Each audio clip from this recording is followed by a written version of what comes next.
नमस्कार दोस्तों, आप सभी का स्वागत है आपके अपने YouTube चैनल वेबफ्लिक्स प्रो पे। दोस्तों, आपको याद होगा मैंने इसके पहले Madhya Pradesh school of drama की कवरेज करी थी और उसमें हम मिले थे Madhya Pradesh school of drama के डायरेक्टर आलोक चटर्जी सर से। आज मैं दोबारा आया हूँ यहाँ पे क्योंकि इसका स्थान परिवर्तन हुआ है। पहले ये जहाँ पर था वहाँ से अब ये शिफ्ट होकर भोपाल में जो उर्दू अकेडमी है पॉलिटेक्निक के पास, वहाँ पर अब ये शिफ्ट हुआ है। तो आइए जानते हैं हम आलोक सर से कि जो अभी ये नया यहाँ पे शिफ्ट हुआ है इसके साथ और नई नई क्या योजनाएं या फिर क्या नई चीज़ें या क्या परिवर्तन आया है। जी सर। हेलो विनीत, आज बहुत दिन बाद फिर वो लगभग 1-1.5 महीने बाद आपसे मुलाकात हो रही है। जी, बड़ा अच्छा लग रहा है, शाम के समय मुलाकात हुई है तो आप शायद कुछ बातचीत करने आए होंगे। चलिए शुरू करते हैं। जी सर, जब हम लास्ट बार मिले थे हमने उस समय इंटरव्यू शूट किया था कि Madhya Pradesh school of drama में कैसे हम ज्वाइन कर सकते हैं, क्या प्रोसीजर होता है। सर, तब से लेके अभी तक क्या क्या चेंजेस आए हैं, क्या परिवर्तन हुआ है, कुछ नया हुआ है क्या?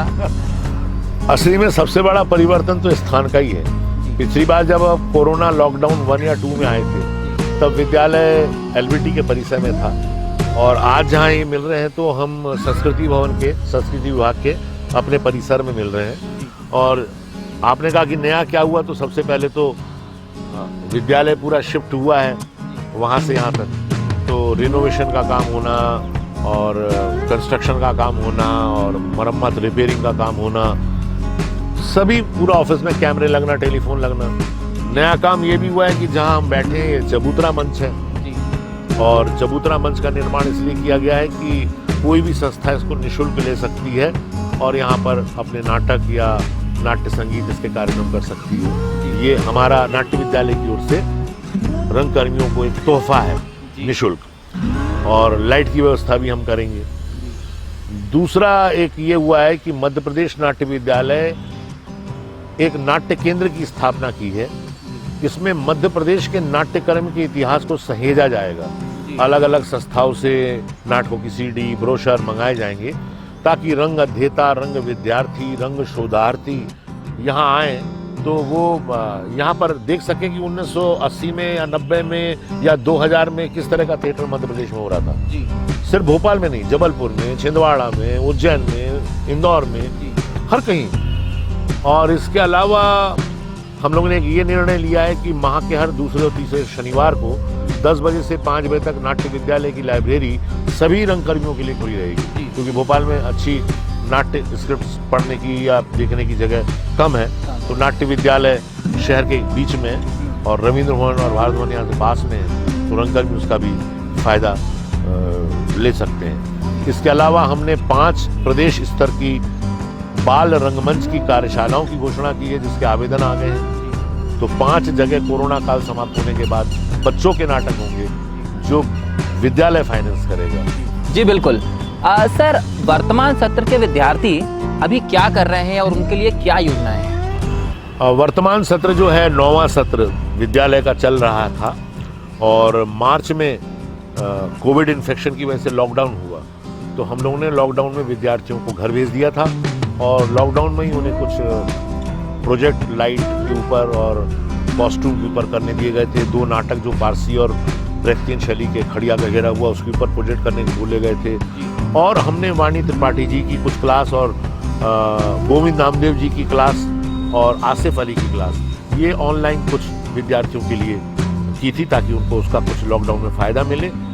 वर्तमान में तो अभी शासन द्वारा निर्देश प्राप्त करने का हम लोग भी प्रतीक्षा कर रहे हैं। वर्तमान सत्र के जो विद्यार्थी हैं वो ये चाहते हैं कि उनका सत्र 4 महीने बढ़ा दिया जाए और उनका पूरा किया जाए सत्र। तो इस बारे में हमने विद्यार्थियों की मांगों को लेकर शासन से चर्चा की है और क्या किया जाए इस बारे में शासन से पूछा है। तो शासन स्तर पर जो भी निर्देश आएंगे वो विद्यार्थियों को बता दिए जाएंगे। जी सर, आगामी सत्र में जो छात्र विद्यार्थी आने वाले हैं जी उनके लिए और क्या क्या योजनाएं हैं? हम लोगों ने लॉकडाउन के बीच में ही, उसके पहले ऐड आ गया था जी। तो लॉकडाउन के बीच में सारे फॉर्म आ गए, उसकी स्क्रूटनी हो गई जी। अब हम लोग शासन से निर्देश लेकर सबसे पहले तो इंटरव्यू करना है, साक्षात्कार करना है और साक्षात्कार के लिए देखना पड़ेगा कि अभी ट्रेनें बंद हैं तो आगे क्या निर्देश होते हैं। या तो स्थितियां नॉर्मल हुई तो विद्यार्थियों को यहाँ बुलाकर किया जा सकता है, नहीं तो आजकल ऑनलाइन की सुविधा है, ऑनलाइन पर इंटरव्यू कर लिए जाएंगे और जब कोरोना काल समाप्त होगा और शासन के निर्देश होंगे तो नया सत्र प्रारंभ कर दिया जाएगा। सर एक चीज़ और मैं जानना चाहूँगा और हमारे दर्शक ये जानना चाहेंगे कि जैसे कि आप बता रहे हैं कि कोविड के कारण अभी रेगुलर क्लासेस नहीं लग पा रही हैं, पर ये जो ऑनलाइन क्लासेस कंडक्ट हो रही हैं ये कितनी प्रभावी हैं, इससे कितना जो बच्चे घर पे बैठ के सीखना चाह रहे हैं, भले वो ऑनलाइन डांस हो या कला से रिलेटेड कोई भी चीज़ हो, स्पेशली थिएटर, उसमें सर ये कितना कारीगर है? देखिए, मूल रूप से रंगमंच जो है परफॉर्मिंग आर्ट है, प्रदर्शनकारी कला है। तो इसमें दर्शक और अभिनेता सीधे आमने सामने होते हैं। ये एक जिंदा माध्यम है, रिकॉर्डेड माध्यम नहीं है। दूसरा ये है कि अभिनेता भी मंच पर आकर हर दिन एक नया प्रयोग करते हैं नाटक के साथ। तो मेरा ये मानना है कि रंगमंच मूल रूप में डिजिटल फॉर्मेट में नहीं हो सकता, क्योंकि डिजिटल फॉर्मेट में वो एक रिकॉर्डेड परफॉर्मेंस में बदल जाता है, उसकी सीमा हो जाती है और हमारे यहाँ वो अभी पेबल भी नहीं है। आप ऑडिटोरियम में नाटक करते तो 20 रुपए 50 रुपए टिकट रखते हैं, लेकिन डिजिटल फॉर्मेट में उसका कोई पेमेंट भी नहीं है। और एक्टिंग सीखी तो बिल्कुल नहीं जा सकती जहाँ तक डिजिटल फॉर्मेट का सवाल है। एक्टिंग के बारे में कुछ टिप्स देना, कुछ लेक्चर देना, कुछ अच्छी किताबों के बारे में बताना, वो गाइडलाइन हो सकती है। लेकिन अगर आप बोलें कि मैं ऑनलाइन एक्टिंग सीख गया हूं, तो ऑनलाइन एक्टर अभी तक तो कोई बना नहीं और ना इसकी कोई संभावना है, क्योंकि ये जिंदा लोग का माध्यम है। और अभी जो हो रहा है वो इसलिए हो रहा है कि रंगकर्मी अपने आप को खालीपन से बचाने के लिए कुछ तो करेंगे। अगर वो रिहर्सल नहीं कर सकते, एक दूसरे से मिल नहीं सकते, शो नहीं कर सकते, तो कम से कम डिजिटल फॉर्मेट पे नाटकों का समारोह कर रहे हैं, अपनी बात रख रहे हैं, वेबिनार कर रहे हैं, सेमिनार कर रहे हैं। और इस बहाने ये चीज़ हुई कि बहुत से दिनों से जो लोग एक दूसरे से बात भी नहीं कर रहे थे, वो इस माध्यमों की वजह से एक दूसरे से फिर जुड़े। तो हर चीज़ बुरी नहीं होती। डिजिटल फॉर्मेट ने बहुत लोगों को जोड़ दिया है। इस कोरोना काल में लोगों के बीच में एक संबंध बना दिया है और लोग एक दूसरे के संपर्क में आ गए, बहुत सारे लोग।